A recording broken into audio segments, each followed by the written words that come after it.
coronavirus pandemic is forcing institutions around the world to rethink about one particularly germy service: cold, hard cash. This is going to be hard to hear, but according to multiple studies, microorganisms found living on the surface of cash and even credit cards range from mouth and vaginal bacteria to flu-like viruses. But what if you can make your daily purchases without touching a thing? Welcome to Sweden, where thousands of people are inserting tiny microchips under their skin so that they no longer have to carry cash, IDs, gym passes, and key cards to get into work. I have 2 microchip implants, one on the right and one on the left. I got the micro implants because I wanted to be part of the future. I don't need keys, so I'm able to actually open the doors with my hands. These tiny chips are about the size of a grain of rice, and they're implanted into the back of the hand with a syringe.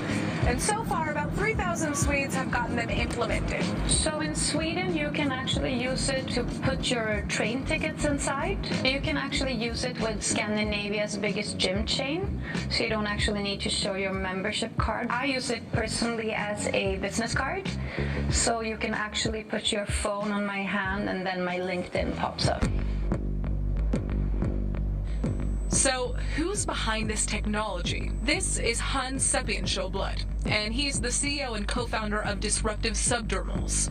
They're one of the leading companies when it comes to developing microchip technologies. I first encountered chip implants for humans almost 10 years ago. I felt that this is a very interesting technology that we could potentially do some awesome things with. So I bought a bunch online, got together a bunch of friends, and we had our first chip implant party.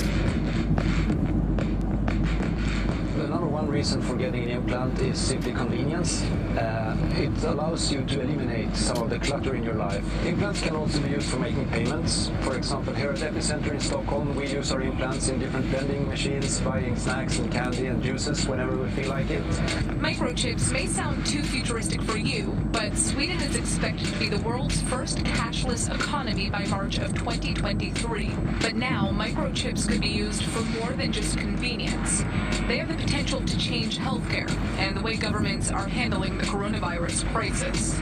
I am convinced that smart implants will provide a marvelous value to people who suffer from different health conditions and need to be able to log their vital parameters on a regular basis.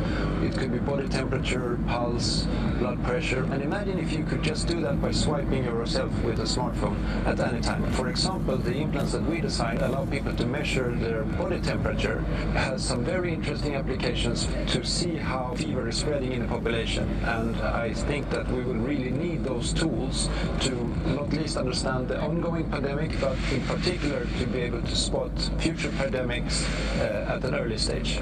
But how safe is your data in a body chip?